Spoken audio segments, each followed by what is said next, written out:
Hello boys and girls, Ultimate here. Welcome to Character Analysis. I have to redo this one for some reason. But anyway, this is Waifu's character analysis, Yukiko Amagi. So let's get straight into it and let's explain everything. Originally I had a special subject for her, but I removed it because every time I tried to upload that last audio, or rather the last attempt, it would not render itself properly, and it would always cut off when I would explain to why I think the Chia-Yukiko couple is not exactly as great as people make it out to be, and I think it's kind of BS. Anyway, I guess I'll take that as a sign and not bother with it. I'll just redo everything but without that one, and besides, the video itself dragged on so long. Anyway, let's get the order again.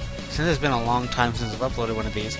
First you have the character's personality, then you have why this person has their arcana and what parts of this character's personality fit into this, the character's shadow and some symbolism, and then we got the character's social link, more specifically, the revelations, and my final opinion on how I relate to him or her. In this case, how I relate to Yukiko. Anyway, let's just cut straight into it. Let's go to the first part, the character's personality. Yukiko, she is the quiet type of character. She is a quiet, but after rescuing her, she becomes a bit more of the quiet but somewhat lively type. In other words, she's introverted, but then she becomes a bit more on the extroverted side, though still quiet and only speaks when she feels she needs to say something. Need, not want, more specifically. But just like the Persona 4 protagonist. Just like Souji or Yu, but I like calling him Souji or MC. Anyway, aside from that, she has laughing fits, which is something I love, but not a lot of people like. She is smart, but dense at the same time. She's smart in terms of academics, such as math, literature, history, and science. However, not so smart in terms of social skills. That might be because she's hardly talked to people and only really did work. Nothing but work. She was sheltered, but not intended to be sheltered. But anyway, she is a smart, beautiful, feminine, and fair-skinned girl. Considered as originally designed a Japanese beauty. Kind of like, she's like Mitsuru in her sense. She's pretty much the Mitsuru of Persona 4. The gorgeous woman who's super smart, but not so smart in terms of social stuff. But that's what makes Yukiko, and I guess in Mitsuru's case, Mitsuru's a lot more, and execution! But anyway, I like Yukiko a lot, as you all know, so my final opinion of her is going to be very positive. Anyway, enough of the personality, let's get straight into the arcana. Yukiko represents the Priestess Arcana, which represents wisdom, knowledge, learning, intuition, purity, virtue, a lack of patience, and a teacher. In this case, she fits up the first few parts quite well. Very knowledgeable, always tries to think with the down-to-earth head, I guess. She's level-headed, basically. She always tries to think without letting her emotions get the best of her, which, even through a certain incident, December 3rd, she was still trying to keep calm and think with a clear head. Or think rationally, which some characters, cough cough Naoto, in your face Naoto fandom, which she was able to do. Which is a surprise, but anyway. Let's get straight into how they relate. How they relate, aside from all that, the priestess also speaks only when she needs to, just like Yukiko. But that's really, aside from all that, I like this one. She's not really much of a... She's not a teacher, for obviously. She doesn't have much patience, though she will be patient when she needs to be. As for purity, if I didn't know if I'd ever played Persona 4 Golden, I would have agreed to that. Otherwise, I could say completely yes to that. But anyway, let's go into the character's shadow. So let's go into Shadow Yukiko. Shadow Yukiko represents Reverse Priestess, which, for all of you, should know is the opposite, which is ignorance, lack of understanding, selfishness, and shallowness. Now, she really does represent Reverse Priestess quite well, actually.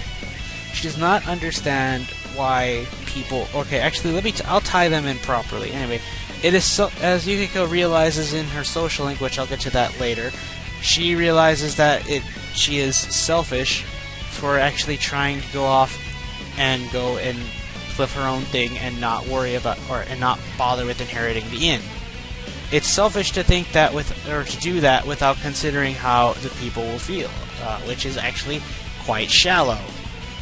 She's quite shallow for just not considering how her family would feel, how the workers would feel. Could they lose their job for this? Could their whole lives be completely changed with just Yukiko's absence? She never considered that, which also leads to the lack of understanding. So it was indeed selfish of her to go for her shadow, and just her as well, to think that they just want to simply leave without even caring about how her parents and how her friends and how all the workers of the Amagi Inn would feel and what would happen to them in the future. And as for how the shadow is designed, it's self-explanatory. It's symbolic. The bird, she felt like a bird in the cage, which is why the shadow went for that design, which is a really good one, and wanting a prince to save her, which that I can go into detail in another video. But anyway, that's it for the character Shadow. Now let's go to her social link. Yukiko's social link, to put it bluntly, is a lot more interesting than people suspect. And this goes into my opinion of her. Anyway, her social link actually does teach the meaning of, how do we put it? Let's just explain and I'll get to the point later. Anyway, through her social link, first, she is dead set on leaving. However, through certain actions, and especially once that camera or that TV station tries to get a report on her, but they're not the good kind of reporters. It's not journalism. It's I guess journalism, kinda. No, not really journalism. Excuse me, I'm mixing up the terms. They're just the type of journalists that would try to cause some trouble for the sake of their station getting attention. Anyway, she saw just what would happen if she left the inn. She then realized just how she was tired of how they're treating her, but more specifically, the staff and her family. She was no longer going to tolerate that, so she finally stood up to them. Yukiko, who was weak-willed at the very beginning of the game, very submissive and does whatever she has to, almost like a mindless robot. But no more. She stood up for herself and stood up for all the workers that served her family and her friends. She stood up for everybody, which I honestly think that's very underappreciated compared to all the other characters in the game. Yes, all characters have some type of trait that they inherit, but Yukiko gets the desire to just speak for herself, and just basically she desires to stand up on her own 2 feet and just protect people. Which I really do admire and respect her for that, but a lot of people seem to not understand that, and they just consider Yukiko's social link boring. It's not really boring, it's just, I don't mean to sound like a dick, but it's a matter of your choice or desire to pay attention, which you clearly didn't, and if you noticed it, you didn't think about it that way. If you don't understand something, you gotta first change your perspective a little. Sometimes you don't have to try to see what she's saying, sometimes you just gotta look from a different point of view. See from, like, in this case, we all saw through the protagonist's point of view, so we might not get it at first. We can see through hers, but if we can't understand through hers, then what else do we do? We can perhaps see through those TV people's point of view, and how they were being retaliated, or through, what's that lady's name? I forget her name. I don't remember. Let me see if I find it here, because I'm on the Megami Tensei wiki. This is where I got some basis of information in case I need to review it, so I may as well. But I forget that lady. What's her name? It's the one that it's one of the workers at the inn. She's kind of also being the one that pushes you, or she's kind of pushing you in Yukiko. Or she teases Yukiko about you, but oh well. Whatever her name is, she's just we'll just call her the worker or the maid or whatever. Anyway, you see through her point of view. At first, Yukiko didn't want anything to do with them, but then she just changed into being, I'm not going to tolerate it, I'm going to protect everybody. Her revelation was, she wants to protect everybody. Actually, I'm going to go quote it. I have the quote somewhere here. Let me go get it, so just a sec. Okay, I remember her name. Her name is Kasai. That's the lady's name. But anyway, let's go to the part that what Yukiko realized. Now, I'm going to be quoting it to the best I can because I found something where it's quoted. It's almost perfect, but it's close enough and it gets the point across. Anyway, quoting Yukiko from here on out. I'm still studying, cooking, and working on job licenses. I don't plan to leave anymore, but I thought I might as well. I'm glad I realized sooner. I wanted to become completely self-sufficient, but I think I was being presumptuous. I have the inn, I have my family, I have the waitresses and chefs. I am who I am because I was raised by such a kind group. When I think of it that way, my problems aren't just my own.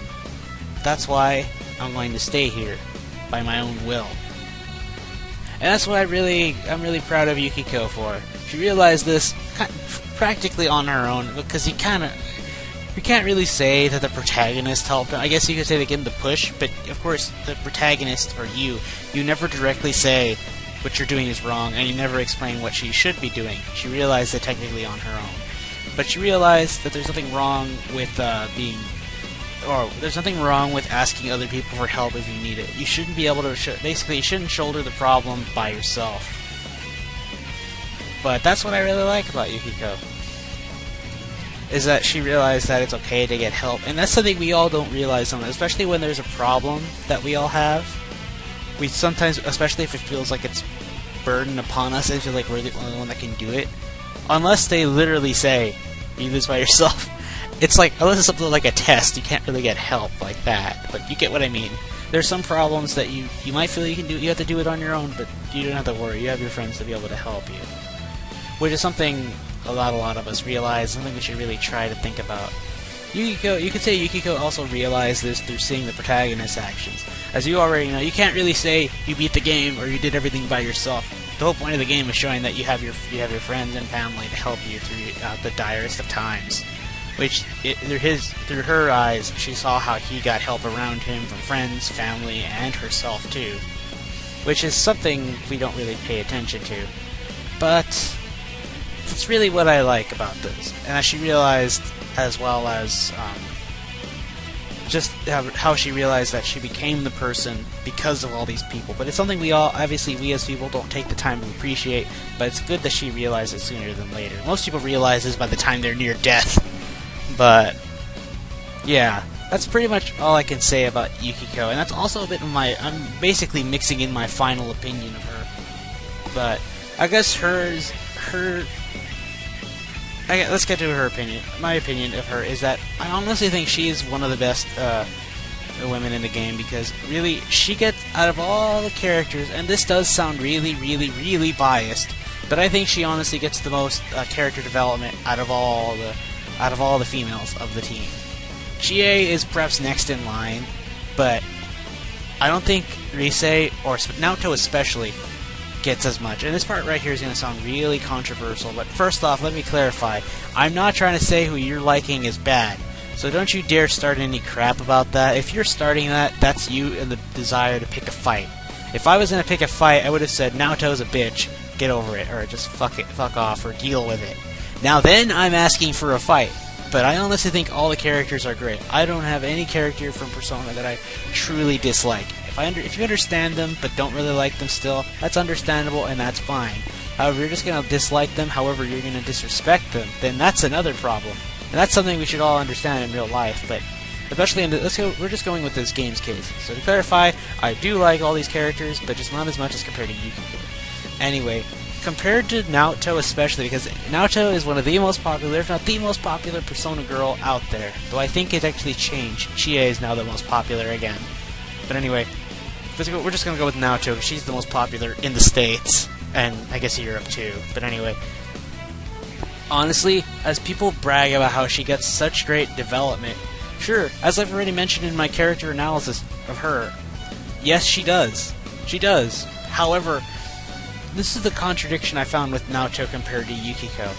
Naoto, even after she faced her shadow, she realized that she should accept herself for who she is as a woman, instead of trying to be a guy.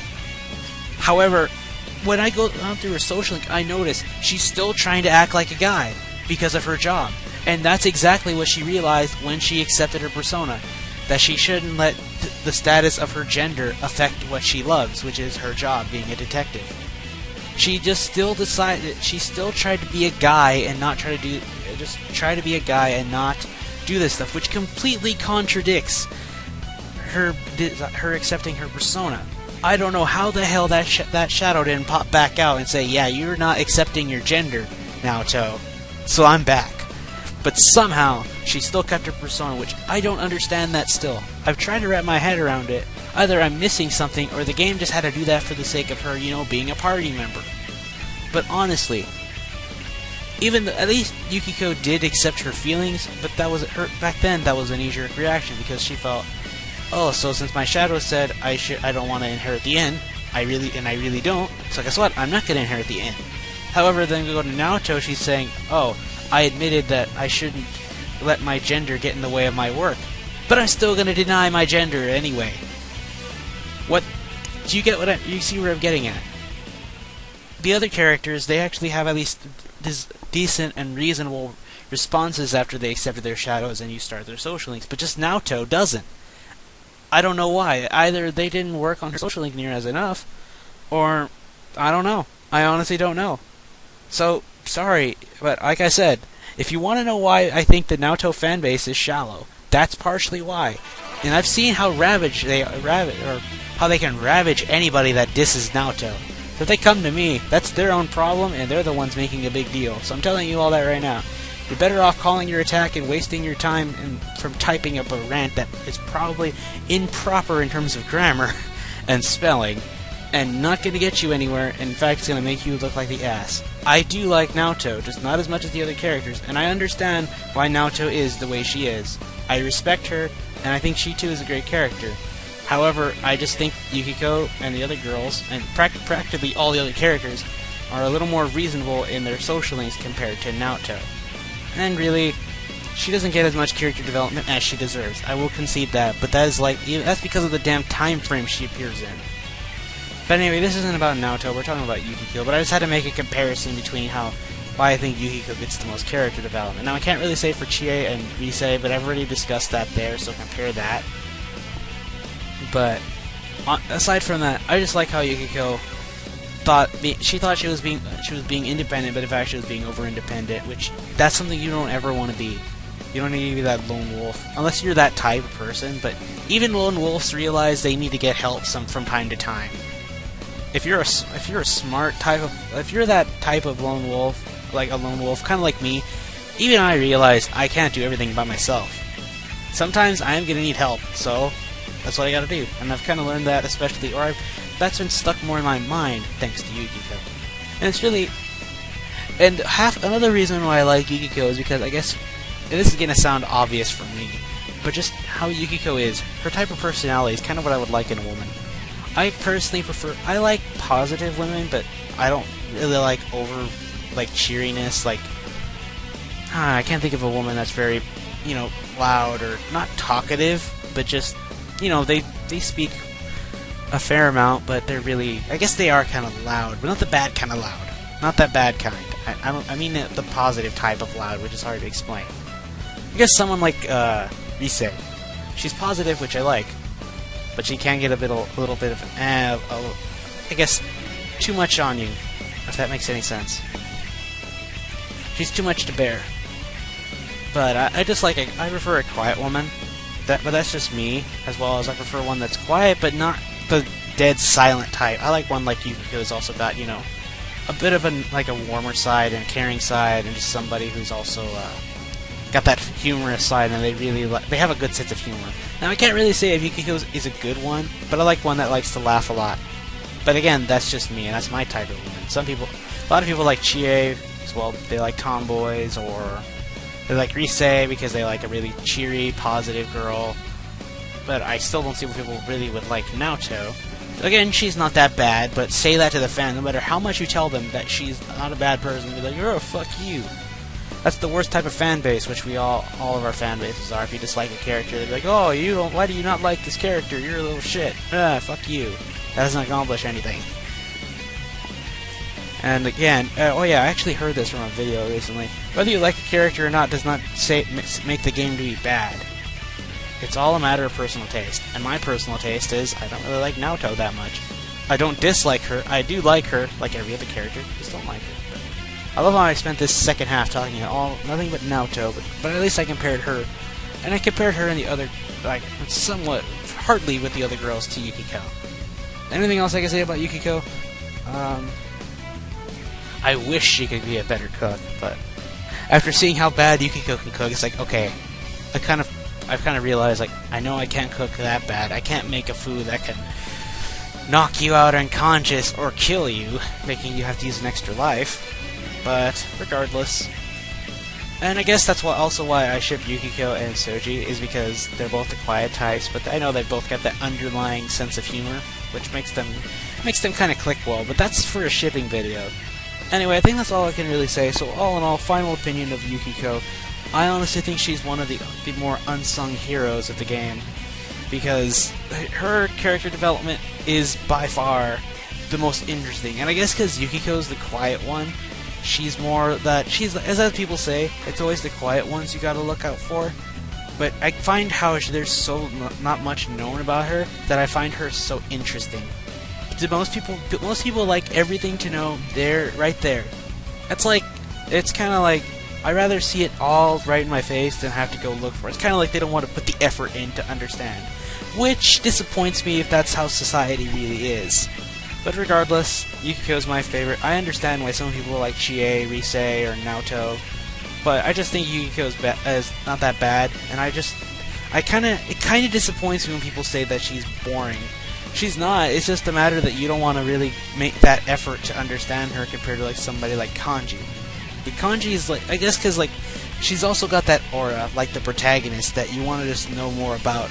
You want to know more about her. But that's how I am, and we all want to know a lot. Like we all like to see what the protagonist is doing because he's got that aura of mystery around him. To me, Yukiko has that same type of aura. That I want to learn, see how she's like, or how she's like in action in certain situations.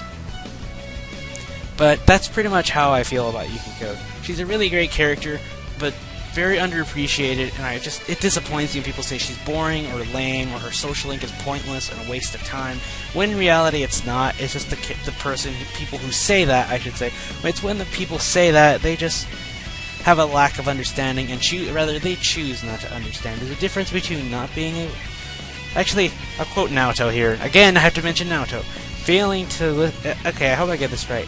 Failing to understand and failing to listen are rather different things. In this case, if you can't understand it, that's alright. But if you just don't want to, there's a big difference between those two. But anyway, I'll leave it on that note, and I hope you all tell me what you think of Yukiko. Maybe my Let's Play also kind of persuaded you to be a little more interested or more curious of Yukiko. I know when I do Golden, oh god, you're gonna see why I love Yukiko. You're gonna see why I love Yukiko even more. Oh, but anyway, that's gonna be it. So, one more time, tell me what you think of Yukiko in the comments below. And please, for the love of God, don't start anything. If you're trying to start anything, that's you and you alone. If I was asking for it, I think anybody can tell I am. But I'm actually trying to repel that, because I trust you all.